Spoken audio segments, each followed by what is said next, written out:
तथास्तु is equal to प्रामाणिक दृढ़ निश्चयी। यानी कि हम गीता पढ़कर समझे हैं, यदि मैं संकल्प करूंगा और प्रामाणिकता यानी ईमानदारी से निश्चय करके उस पे काम करूंगा, प्रयत्न करने लगूंगा, तो जितनी भी शक्ति कम पड़ती है वह सारी शक्ति भगवान देंगे ही। यानी उसी पे भगवान तथास्तु कहेंगे। मैं जो सोचती हूँ, समझती हूँ और मानती हूँ, उसी पे भगवान तथास्तु कह रहे हैं। यह अर्ध जागृत मन की शक्ति को ज्यादा से ज्यादा जानने के लिए ही हमने यह ग्रुप बनाया है। हमारी ग्रुप में हमने जो प्रामाणिकता की व्याख्या बनाई है वह है कि खुद को प्यार करने की शुरुआत करना, यानी नियमित कसरत, प्राणायाम और श्रेष्ठ पठन करना। और गीता जी जो भगवान ने खुद कही है, उससे अच्छा श्रेष्ठ पठन कौन सा हो सकता है। इसलिए हम नियमित गीता पढ़ते हैं और दूसरों को भी पढ़ने के लिए कहते हैं। आज हम अर्ध जागृत मन की शक्ति को कैसे यूज करना है उसमें आगे बढ़ते हैं। इस प्रोग्राम में माइंड बॉडी तकनीक उपयोग करने की सीमा साइकोथेटिक क्षेत्र में विकास से व्यवसायिक विक्रय, सौदेबाजी सबकी टेक्निक बताई गई है। अपने अंदाज के शक्तिशाली व्यक्ति को जगाए और अपने अंदर के शक्तिशाली व्यक्ति को जगाए और उसे अपने लिए काम करने दे। माइंड पावर वर्कशॉप अपनी मूल विषयों पर अविश्वसनीयता क्रियाकलापों में अद्वितीय क्षेत्र तक विस्तृत है। अद्वितीय यानी उससे आगे कहीं भी वो जा सकता है, तो वहां तक वो विस्तृत है। अपने अंदर के शक्तिशाली व्यक्ति को जगाए और उसे काम पे लगाए। माइंड पावर वर्कशॉप अपने डिजाइन मूल विषयों और अविश्वसनीय क्रियाकलापों में अद्वितीय है। यह व्यक्ति उपलब्धि और दिमाग के लिए क्रांतिकारी फिटनेस प्रोग्राम का नया विज्ञान है। यह आपको एक एक करके उत्कृष्ट प्रदर्शन कैसे करें, आर्थिक और भावनात्मक स्वतंत्रता प्राप्त करने, आत्मविश्वास और नेतृत्व करना और दूसरे सहयोग प्राप्त करना सिखाएगा। यह अपने आप को और विश्व को फिर से बनाने का साहस और ज्ञान आपने देगा। अभी हम क्या आगे पढ़ रहे हैं, कार्य प्रणाली। यह सीखने का व्यवहारिक कार्यक्रम है जिससे दिमाग के मूल सैद्धांतिक विचारों, अल्फा लेवल ध्यान व योग निद्रा के व्यवहारिक अनुभव और जागृत मन से संवाद, दिमाग की न्यूरो लिंग्विस्टिक प्रोग्रामिंग, विभिन्न माइंड टेक्निकों और छात्रों के बीच में अनुभव को मिलाकर बनाया गया है। तकनीक सीखने में आसान और व्यवहार में सरल है। प्रोग्राम की न्यूनतम कुल अवधि 15 घंटे की है, यानी 15 घंटे में ये पूरा हम समझ सकते हैं।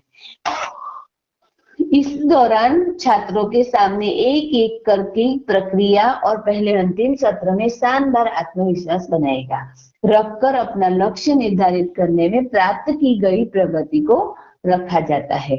उद्देश्य निम्नलिखित के अर्ध जागृत मन की रीप्रोग्रामिंग करके उत्तम प्रभावी तरीके सिखाने को केंद्रित है।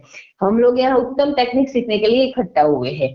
तो उनमें क्या क्या है, आपके मानसिक, भावनात्मक, शारीरिक और आर्थिक लक्ष्यों पर तत्काल नियंत्रण पाने, आपके तनाव को प्रभावी ढंग से दूर करने, आरामदायक व चिंता मुक्त होने और परिस्थितियों में अप्रभावित रहने, अपने काम के रचनात्मक होने, नकारात्मक को सकारात्मक में बदलने के लिए, सकारात्मक सोच और भावनात्मक संतुलन को बनाए रखने के लिए, अपनी नकारात्मक मान्यताओं को सकारात्मक में बदलने के लिए, अपने शारीरिक दर्द पर नियंत्रण करने के लिए, आत्मविश्वास और आत्म अभिव्यक्ति का निर्माण करने के लिए, अपनी ज्ञान प्रक्रिया, याददाश्त, प्रेरणा, उपलब्धियों और एकाग्रता को आसान करने के लिए। जैसे मुझे याद शक्ति बढ़ानी है तो अपने आप को क्या बोलना है, मुझे बहुत जल्दी याद रह जाता है, मैं एक पार्टी हूँ, मुझे पढ़ना अच्छा लगता है, मुझे जो पढ़ती हूँ जल्दी याद रह जाता है। ऐसे अपने आप को सजेशन देते रहना है।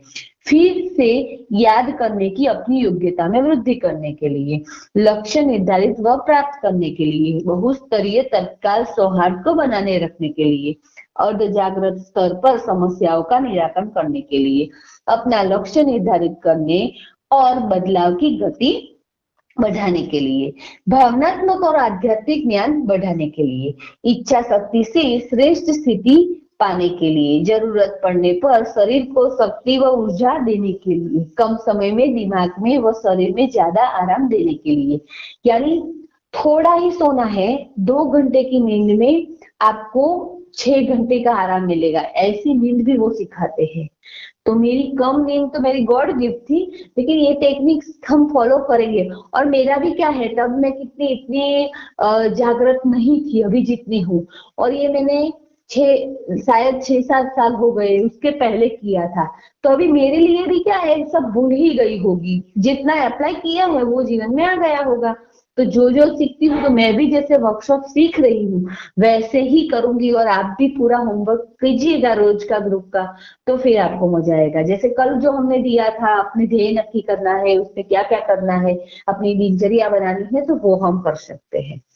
तो अपना लक्ष्य निर्धारित करने, लक्ष्य निर्धारित व प्राप्त करने के लिए, फिर और भावनात्मक और आध्यात्मिक ज्ञान बढ़ाने के लिए, इच्छा शक्ति की श्रेष्ठ स्थिति पाने के लिए, अपने लक्ष्य निर्धारित करने और बदलाव की गति बढ़ाने के लिए, जरूरत पड़ने पर शरीर को शक्ति व ऊर्जा और समय में दिमाग शक्ति को, शरीर को ज्यादा आराम देने के लिए, जो हमने पढ़ लिया था, फिर से भूल से पढ़ लिया मैंने, भय और भ्रम दूर करने के लिए, अपने दिमाग का प्रोग्रामिंग करने के लिए, बुरी लतों से छुटकारा पाने के लिए और अच्छी आदतें बनाने के लिए, ये सब हम यूज कर सकते हैं।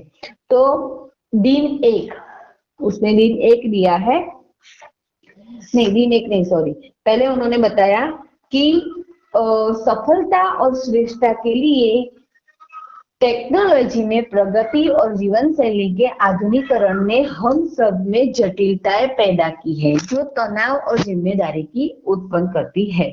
तो जो तनाव और जिम्मेदारी, जो अभी का जो नया दौर है, नया जीने का ढंग है, वो उत्पन्न करता है। हर व्यक्ति इन बातों के साथ श्रेष्ठ बनता है और सफलता पाने का इच्छुक है। हम इसे डेल कार्नेगी 1944, नॉर्मन विंसेंट पीले और 1974 और मैक्सवेल माइंड 1960 की लोकप्रियता में प्रतिनिधित्व होता देख सकते हैं। लेन देन संबंधी विश्लेषण, ध्यान के अतिक्रमण, सकारात्मक आत्मचर्चा जैसी तकनीकें मार्गदर्शक बनी है, और आधुनिक लोक प्रदर्शन में अधिकाधिक काम ले रहा है। ये सभी लोग उन्हें द्वारा बनाई गई सफलता की कहानियां और तकनीकें एक मुख्य बात को महत्व देते थे, वो है कि अपने आप के दिमाग में एक सकारात्मक छवि विकसित करना। यानी जो चाहिए है, हम सादी भाषा में हमारे ग्रुप में बोलते हैं कि कचरा नहीं याद करना है, जो चाहिए उसे हमें याद करना है, उसका चिंतन मनन करना है, उसका दृश्य खड़ा करना है। जैसे कि हमारा पड़ोसी बुरा है, तो पड़ोसी बुरा है ना, तो मेरा पड़ोसी अच्छा है, मुझसे अच्छे से व्यवहार करता है, ऐसा दृश्य ही खड़ा करना है। यही इसकी टेक्निक है। जो है वो नहीं, लेकिन जो चाहिए वो अच्छा हमें फीलिंग करना है, उसको वो दृश्य हमारे आगे खड़ा करना है। ये जो नाम बोले उन्होंने, उन शब्दों ने स्टोरी के द्वारा लोगों को अच्छा बनाने का कोई प्रयोग किया होगा, कोई बुक लिखी होगी, ऐसा वो कहना चाहते हैं। हर व्यक्ति यह मानता है कि यदि आप अंदर से सफल होने का एहसास नहीं करते हैं, तो आप जीवन में असफल होगी। यदि आप अपने आप को मानसिक रूप से अपनी उपलब्धियों का पूर्वाभ्यास करने देंगे, तो वे आपकी होगी ना होगी। यानी उन्होंने ये सभी लोग उनके द्वारा बनाई गई सफलता की कहानियां से आगे बढ़ते थे। किसी भी क्षेत्र में असफल व्यक्ति को जो विफलता की छवि में मौजूद मौज मस्ती कर रहे हैं, उन्हें नकारात्मक आत्मचर्चा से मजबूत बनना है। यानी अच्छी बातें करना है, उसमें नकारात्मक नहीं हो जाए वो ध्यान रखना है। यदि आप अपने आप को मानसिक रूप से अपनी उपलब्धियों का पूर्वाभ्यास करने देंगे और वे आपकी होगी, इस बात में हम यह समझना और संदेश पहुंचाना चाहते हैं कि आप अधिक प्रभावी ढंग से और सरलता से मानसिक रूप से अपनी उपलब्धियों का पूर्वाभ्यास कर सकते हैं। हर वस्तु विश्व में 2 बार उत्पन्न होती है, पहले मनुष्य के दिमाग में, फिर बाहरी जगत में। उन्होंने ये बता दिया। अब चलो अब शुरू करें। नियम 1 और कानून। प्रोग्राम के दौरान कुछ भी बंद रखना है, मोबाइल बंद रखना है, यानी हमें ये सब शांति से सुनना होगा जो हम पढ़ रहे हैं। यहाँ हर क्षेत्र में किसी भी तरह के कोई चीज बीच में बोलनी नहीं है। आपको कोई हक दिया नहीं जा रहा है बीच में बोलने के लिए, सिर्फ आपको सुनना है। यहाँ जो बातें दी जाती है उन्हें आपके अंदर जाने देने की है। तो इसके बारे में हम सोचेंगे और क्या बातें हो कहते हैं। पहले तो जो बनाने के लिए बोला था कि अपना क्या, आपको यहाँ आकर आप क्या करना चाहते हैं वो लिखना है, और वो अचीव हो जाए तो हमें ग्रुप में बताने का है। तो बस यहीं पे अभी घटना, स्थिति, इवेंट, तो उसके बारे में हमने एक यहाँ पिक्चर दिया है। तो जागृत मन जो होता है वो 10%, वो हम लोग कई बुक में पढ़ चुके हैं, और 90% क्या है तो कि अर्ध जागृत यानी सब कॉन्शियस माइंड।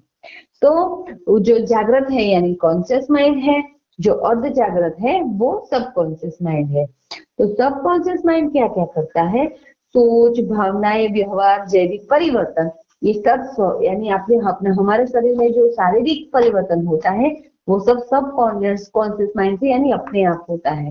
तो मानव मस्तिष्क और उसका प्रोग्रामिंग, तो अभी जो आज हम यहाँ पे रखते हैं कि जागृत और अजागृत के मन की हमें जानकारी मिल गई है, तो हमें क्या करना है, जो चाहिए वो ऐसा दृश्य, वो भी हम जानते हैं कि दृश्य की भाषा ही समझता है, तो वैसा दृश्य खड़ा करना है। तो लॉ ऑफ अट्रैक्शन से वो हमारे पास आ जाएगा। तो हमने जो ध्येय लिखे हैं वो दृश्य, उसका एक दृश्य बनाने का है, बार बार उसी दृश्य को देखना है। जैसे मेरा बोर्ड में फर्स्ट नंबर आया है स्कूल में, तो मैं कौन सा दृश्य खड़ा करूंगी कि बहुत खुश है मम्मी पापा, जो हम पेंडा बेच रहे हैं, सब लोग मुझे कॉन्ग्रेचुलेशन बोल रहे हैं, मैं बहुत ही खुश हूँ, टीचर मेरी तारीफ कर रहे हैं। और उसके लिए क्या है, तो रोज पढ़ना पड़ेगा ना, पढ़ोगी तो परसेंटेज आएंगे। फिर दिनचर्या नक्की होगी, रोज का इतना करूंगी तो इतने पाठ करूंगी, इतना रिवीजन करूंगी, रिवीजन का भी टाइम सब बनता है। तो ऐसे ही हम से लिखेंगे, अभी नहीं लिखे थे तो फिर से लिखेंगे। आज यहीं पे